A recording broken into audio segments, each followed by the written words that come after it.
afternoon. Won't you be seated?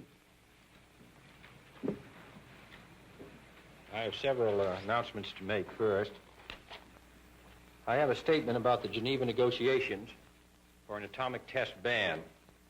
These negotiations, as you know, are scheduled to begin early in February. They are of great importance, and we will need more time to prepare a clear American position. So we are consulting with other governments and are asking to have it put off until late March.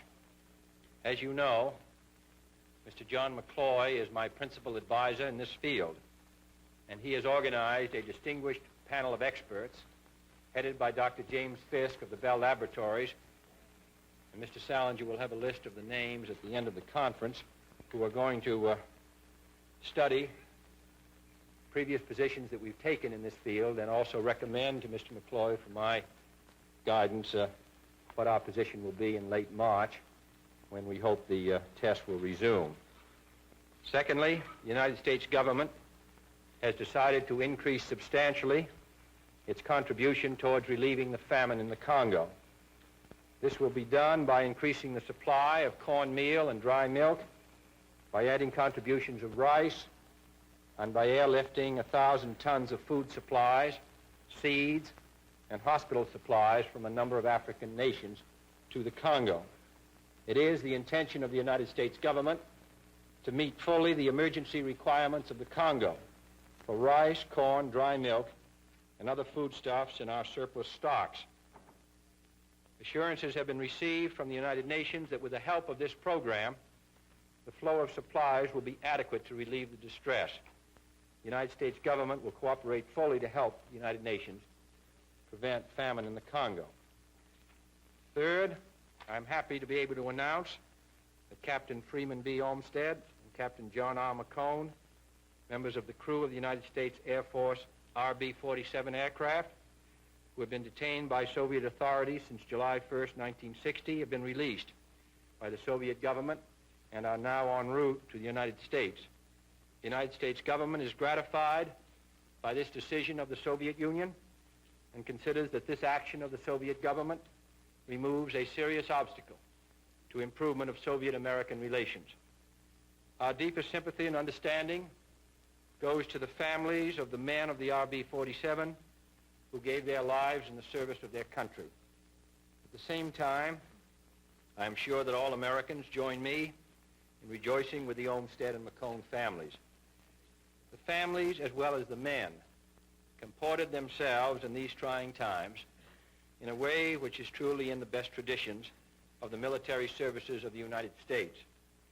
Restraint in these conditions is obviously not easy, but they can be assured that they have contributed in large measure to the final achievement of the objective which we all sought, the release of the men. Yes. Mr. President, this RB-47 case was regarded by the Russians as an overflight, although we took a different position. In the light of this announcement, what will be your general policy on overflights and on such things as the U-2 case or the U-2 flights? Do you conceive of circumstances which might warrant resumption of such things as the U-2 flight?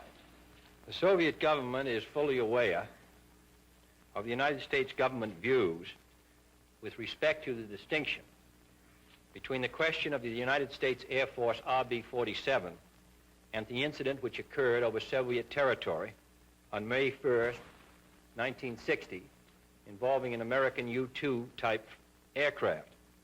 Flights of American aircraft penetrating the airspace of the Soviet Union have been suspended since May 1960. I have ordered that they not be resumed. President, yes? There have been reports that Mr. Khrushchev might come to the United Nations General Assembly for the resumption of the disarmament debate sometime in March. If this were to happen, would you welcome a visit by him to Washington or get acquainted?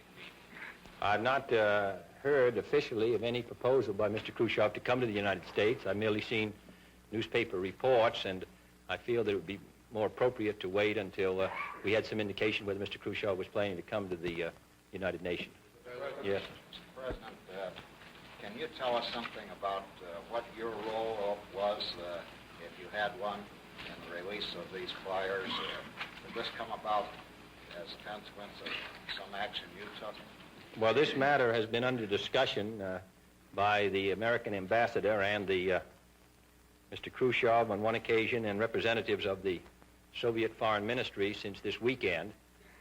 The flyers were released as of 2 a.m. yesterday morning, but in the plane taking off, there was a tire that was blown, and therefore the plane did not take off.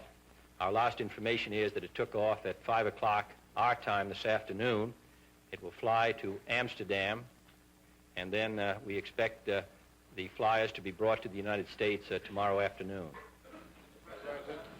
Yes, Mr. Lawrence? Mr. President, one of your task forces recommended that you resist any early move toward general disarmament negotiations until a firm and fixed U.S. policy could be worked out. What is your reaction to that report, and how much time do you think it might take to get a firm, fixed U.S. position? Well, Mr. McCloy has responsibility over the area of disarmament as well as nuclear testing. He has, as I've said, set up this committee, advisory committee on nuclear testing. We expect to also get the American position clearer on general disarmament. There is not the same deadline that we've been facing on the nuclear testing, where we were supposed to resume in early February.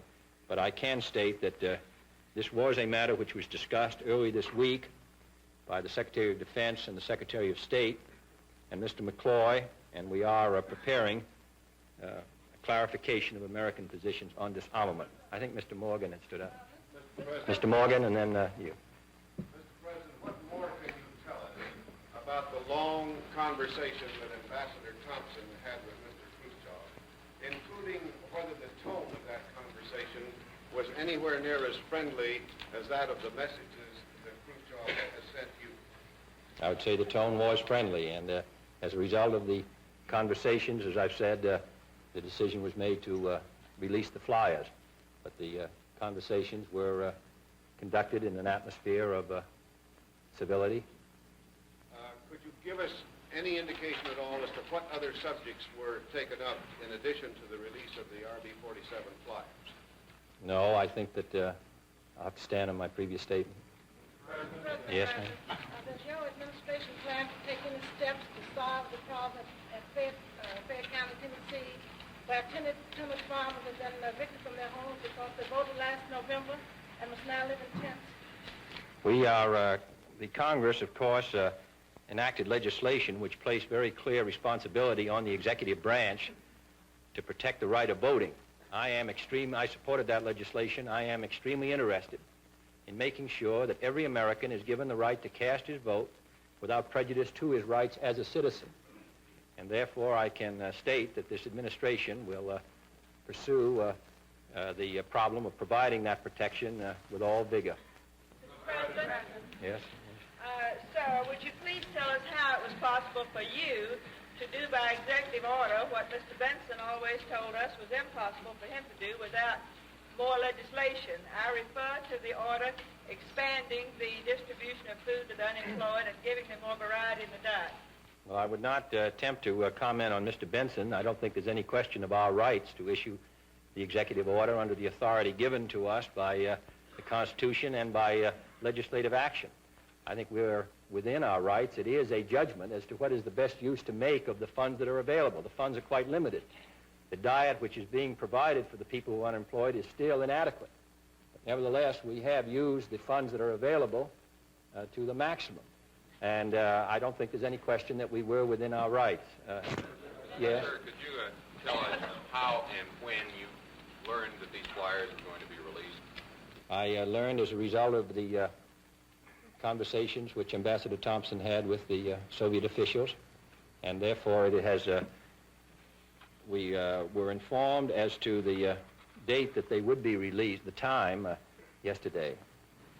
Yes, Ms. Means? Mr. President, There's been some apprehension about the instantaneous broadcast of presidential press conferences such as this one, the contention being that an inadvertent statement, no longer correctable as in the old days, could possibly cause some grave consequences.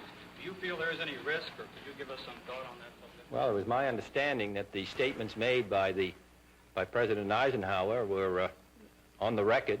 They may have been a clarification that could have been issued afterwards, but it still would have been on the record as a clarification, so that I don't think that the interests of our country are, it seems to me, they're as well protected under this system as they were under the system followed by President Eisenhower. And this system has the advantage of providing more direct communication. Yes, Ms. Moon. Under what conditions would you consider reopening diplomatic relations with Cuba, and are you considering such a step now? Well, to take the last part first, we are not considering such a step at the present time. I may say that the United States is interested, and I think that this administration is extremely interested in movements in Latin America or in Central America or the Caribbean which provide a better life for the people. And if American interests may be damaged by those movements or revolutions or whatever term you want to use, we feel that this should be a matter that should be negotiated. What we are, of course, concerned about is when these movements are seized by external forces and directed not to the improving the welfare of the people involved, but towards imposing an ideology which is alien to this hemisphere. That is a matter of concern, particularly when that intervention takes the form of military support, which threatens the security and the peace of the Western Hemisphere. Now, I'm hopeful that governments will be established throughout all of Latin America, and governments which are established will, and I think nearly all of them do, share the same view that we have to provide in this hemisphere a better life for the people involved, that we are interested in that we are concerned about it, that American policy will be directed towards that end. But we are also concerned that in the name of that peaceful revolution, when it's seized by aliens for their purposes, it's very difficult for the United States to carry on happy relations with those countries. So in answer to your question, we have no plan at present to resume diplomatic relations with Cuba because of the factors which are involved on that island. Yes, Mr. Evans. President, you've said in the past, sir, that the president should be in the thick of the political battle, and I wondered, sir, if you could tell us what part you're playing in the effort to expand the Rules Committee, and whether you feel your domestic program, whether the success of your domestic program in part depends on expanding the Rules Committee. Well, the Constitution states that each house shall be the judge of its own rules, and therefore the Speaker of the House, Mr. Rayburn, has been extremely anxious that the House be permitted to settle this matter in its own way. But it's no secret that I would strongly believe that the members of the House should have an opportunity to vote themselves on the programs which we will present. That, I think, is the reason the people selected them to go to the House of Representatives and to the Senate and selected me as president, so that we could present programs and consider programs and vote on programs which are put forward for the benefit of the country. Now, I feel that it would be, I'm hopeful that whatever judgment is made by the members of the House, that it will permit the members to vote on these bills. This is a very difficult time in the life of our country. Many controversial measures will be presented, which will be in controversy and will be debated. But at the end, the majority of the members of the House, the majority members of the Senate, I hope will have a chance to exercise their will, and that a small group of men will not attempt to prevent the members from finally letting their judgments be known. For example, we have a housing bill which is going to come before the Congress this year. We have an aid to education bill. We have legislation which will affect the income of farmers. Shouldn't the members of the House themselves, and not merely the members of the Rules Committee, have a chance to vote on those measures? But the responsibility rests with the members of the House, and I would not attempt in any way to infringe upon that responsibility. I merely give my view as an interested citizen. Yes? Yes? Are any plans being made to implement the recommendations in the Voorhees report on the Cuban refugee problem? And secondly, do you plan to appoint somebody to continue Mr. Voorhees' work? We are considering the recommendations of Mr. Voorhees and the whole problem of the Cuban refugees, but I don't have any statement to make on it at this time. Yeah? Yeah. Mr. President, what is the official government position in regard to the Portuguese seized ship? Can the Navy board it if and when it makes contact? Well, I believe that the location of the ship has been determined, and perhaps we could give the location of it.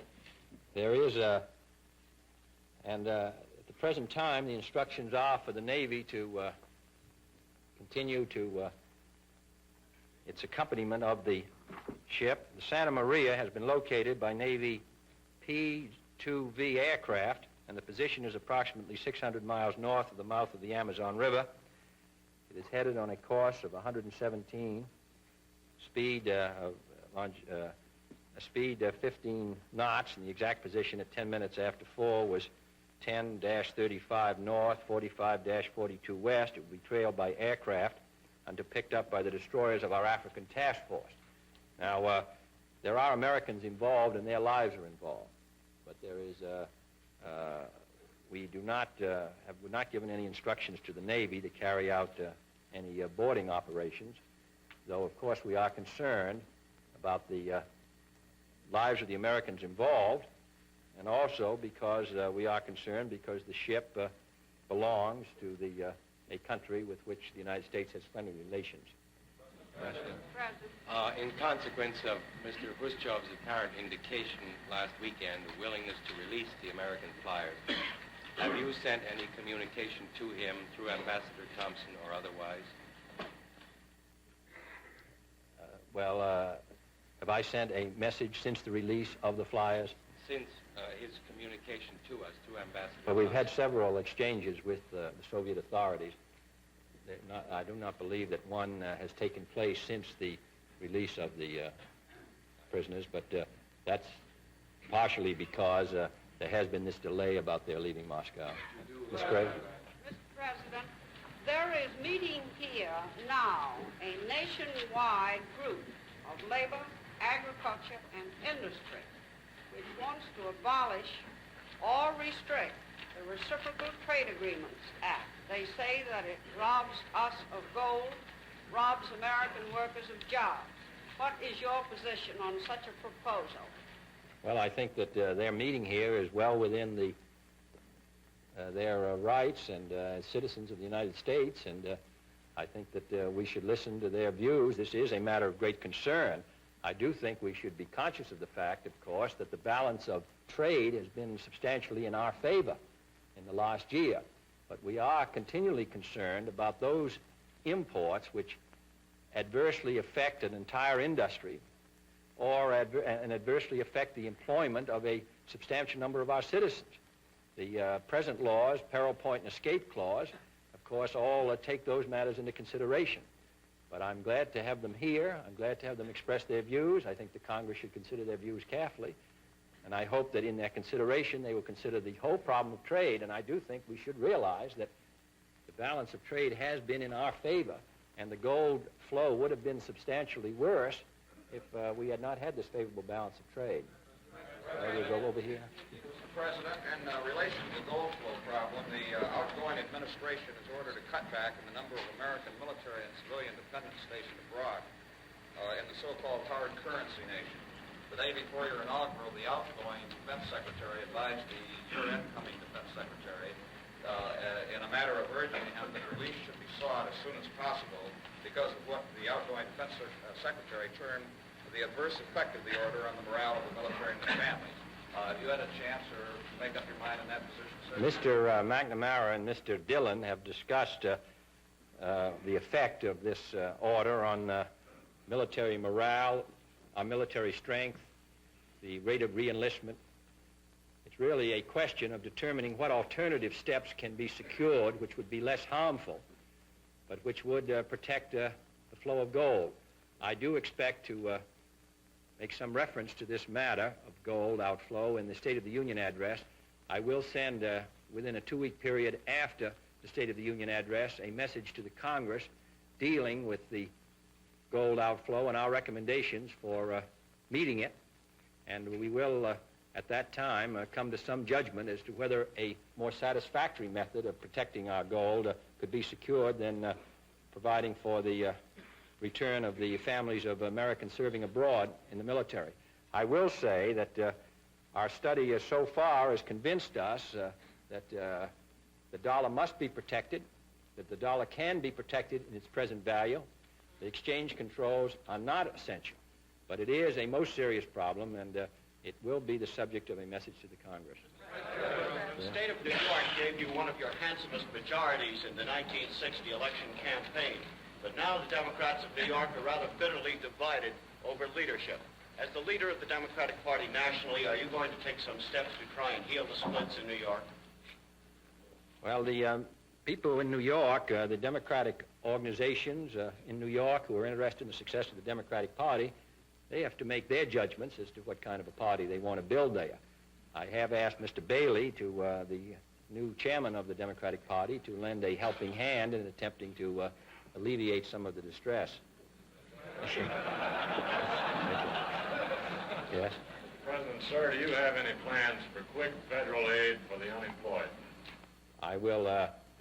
We are going to send a message to the Congress right after the State of the Union address on what steps we think the government could profitably take to provide protection for the unemployed and also to stimulate the economy. On the immediate question, I will discuss that in the State of the Union address on Monday. Mr. President, now that the Soviets have released the R-47 flyers, would you estimate for us the chances of you meeting with Khrushchev? Yes, there is no relationship, nor has there been in the discussions between the two matters. And therefore, I have there's been no change in my previous statement that there are no plans at the present time for meeting with Mr. Khrushchev.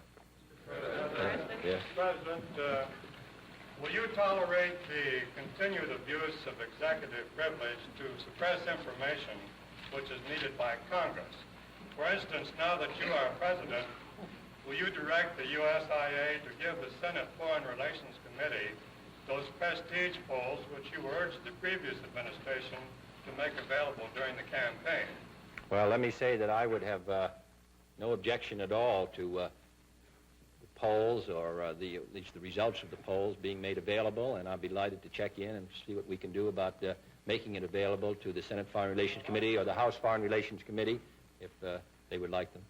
I have a question, Mr. President, about the abuse of executive privilege to suppress all sorts of information. What is your position on that? Well, that's a statement, really, not completely a question. I believe that you yourself agreed. Well, that's why I stated that I thought that it would be well to release these polls, and that's why I said I'd be glad to release these polls. Now, if other matters come up, we'll have to make a judgment whether it is an abuse or whether it is within the constitutional protections given to the executive. And I would hope that we can, within the limits of national security, make available information to the press and to the people.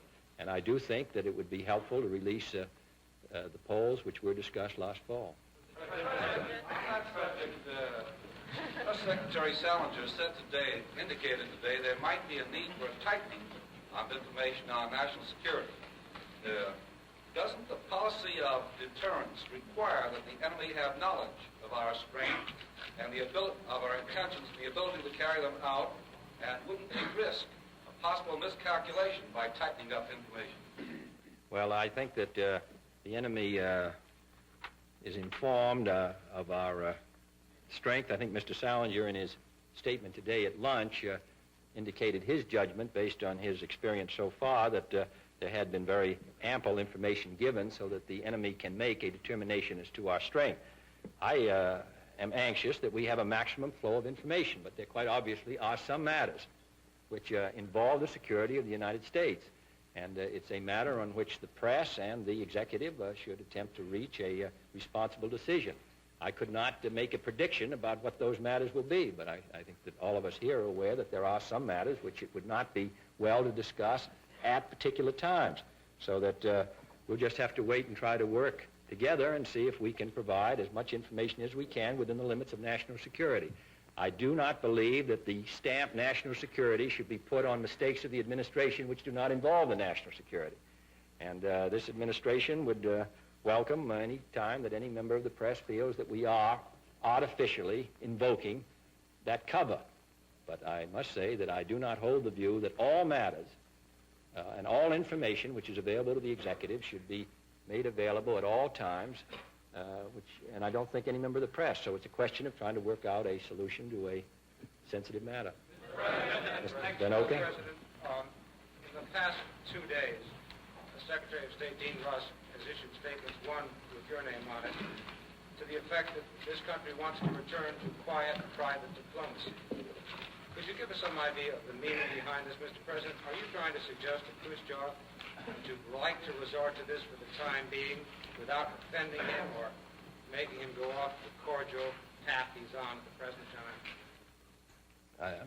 Would you, the last part of that? Well, are you trying to suggest to Mr. Khrushchev, by the tone of these, by what you're saying in these statements, that you don't want a summit meeting now, you'd like to go through private channels, and trying to do this without offending him or getting him off the cordial path he's on now?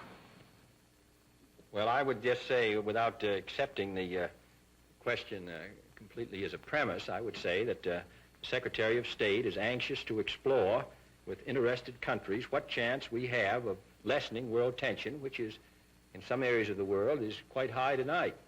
And therefore, there are occasions when traditional exchanges between diplomats and the countries involved are in the national interest. And that, I think, is what Mr. Rusk is directing his attention to.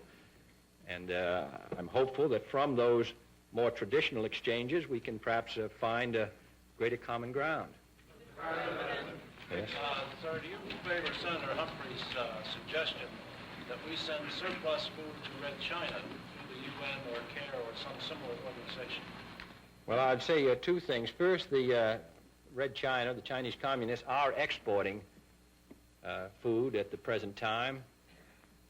Some of it to Africa, some of it has gone, I think, to Cuba. And therefore, that is a factor in their needs for food from abroad. Secondly, we've had no indication from the Chinese communists that they would welcome any offer of food. I'm not anxious to offer food if it's regarded merely as a propaganda effort by the United States. If there is a desire for food and a need for food, the United States would be glad to consider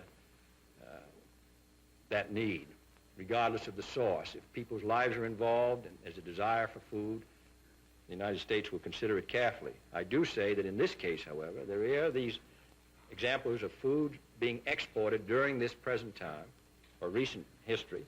And secondly, there has been a rather belligerent attitude expressed towards us in recent days by the Chinese communists, and there is no indication, direct or indirect, private or public, that they would respond favorably to any action by the United States. Mr. President. Yes? Mr. President, the task force report on faith has been criticized as partisan opinion. There also has been criticism that the report was made without any contact with NASA officials, without any attempt at liaison during the transition period. And there is concern that no one has so far been named to head the agency. Could you comment on these charges, sir? Well, I don't. The task force was free to make the kind of report that in their best judgment the events called for. The task force was made up of men of broad experience in this field. I think it was really a blue ribbon panel. They presented their views. I don't think anyone's suggesting that their views are necessarily in every case the right views. I am hopeful. We have appointed an acting director, and I'm hopeful that before the week is out, we will have a director of NASA. Yes, Mr. Bell. Mr. President, you have directed your departmental heads to take a new look at the Eisenhower budget. I wonder, with indications that you may have some partial revisions of this budget, can you now say whether you hope or expect to live within the $80 billion, $900 million spending figure which your predecessor laid down? I would, that study of the budget is now going on, and I couldn't give you an answer yet. We haven't finished our study. President, Mr. President, your inaugural address was unusual in that you dealt only with America's position in the world. Why, Mr. President, did you limit yourself to this global theme? Well, because the issue of war and peace is involved, and the survival of perhaps the planet, possibly our system, and therefore this is a matter of primary concern to the people of the United States and the people of the world. Secondly, I represent a new administration. I think the views of this administration are quite well known to the American people and will become better known in the next month. I think that we are new, however, as far on the world scene, and therefore I felt that there would be some use in informing countries around the world of our general view on the questions which face the world and divide the world. Mr. President. Yeah? Mr. President, you have spoken of the situation where there are crises in the world now. One of these places is Laos. Do you have any hope that a political settlement can be negotiated there? Well, as you know, the British government has presented to the Soviet Union, and to the best of my information, an answer has not been received by the British of a proposal to reestablish the International Control Commission.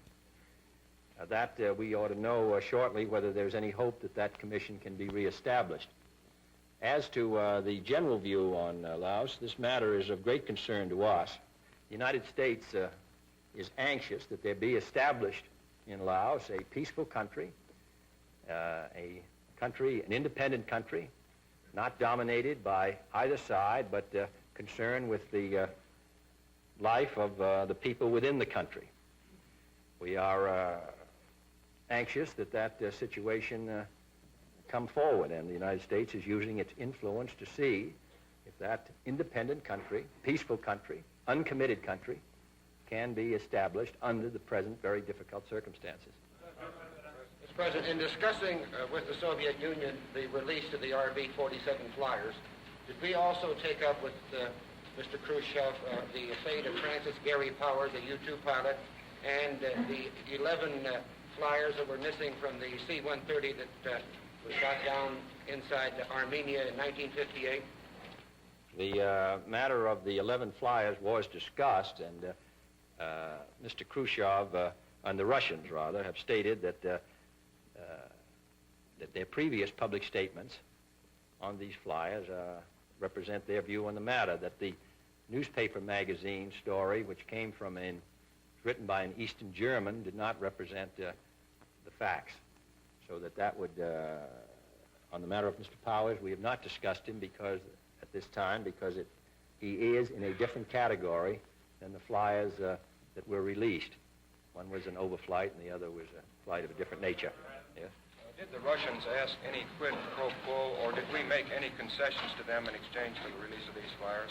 They did not. If not, how do you account for this remarkable turnabout in their relations with us? We did not. The statement which I have made is the statement which the United States government put forward on this matter, which I read to you earlier in regard to overflights.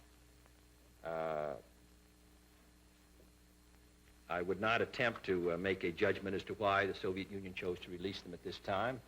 I did say in my statement to Mr. Arrowsmith that this had removed a serious obstacle in the way of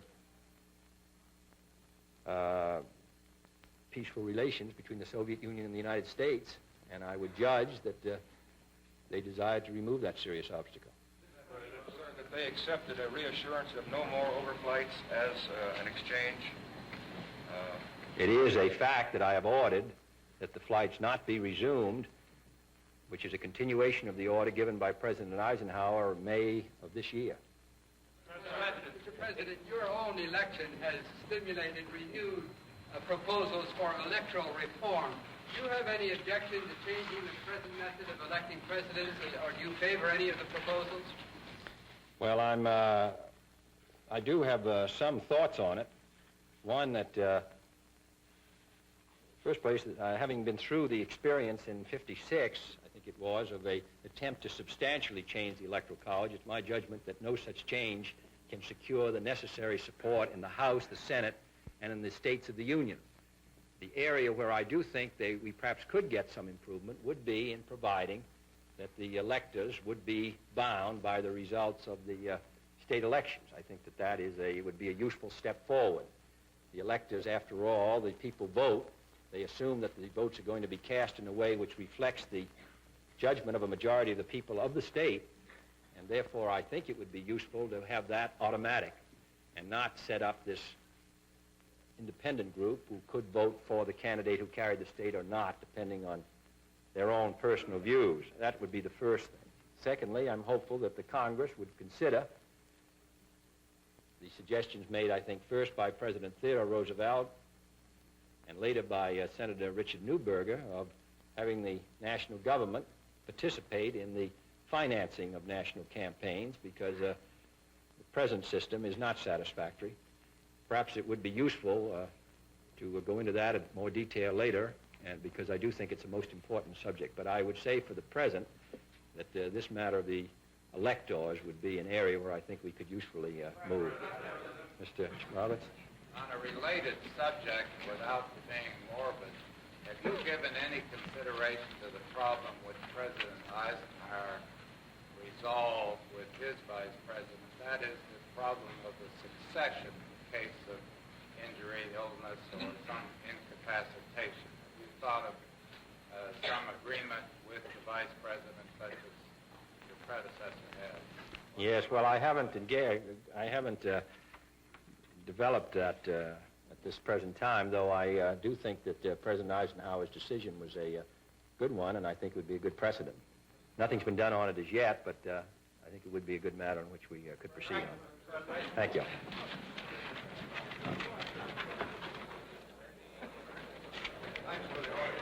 No,